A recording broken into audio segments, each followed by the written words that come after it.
So now effect of pressure on the boiling point. See one law, that is whenever pressure increases, temperature also increases.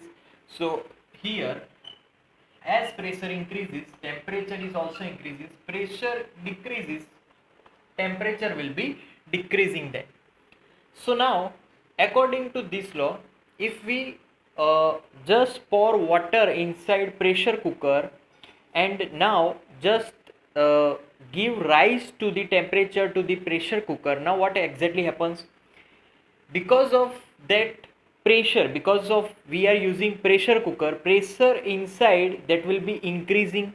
So that pressure T becomes 1.75 times of atmospheric pressure. So 1.75 times of atmospheric pressure. Because of that, now water boils at 120 degree to 125 degrees Celsius. So water boils at these temperatures, right?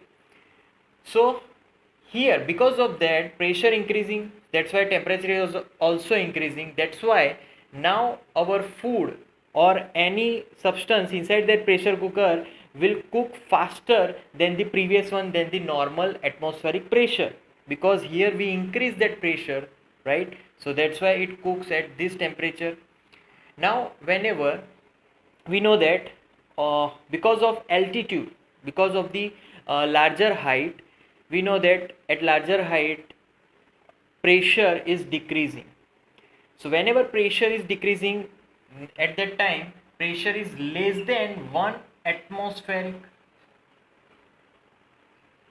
So whenever pressure is less than 1 atmospheric, now cook means if we want to cook some food inside pressure cooker, there will be 70 degrees Celsius to 75 degrees Celsius.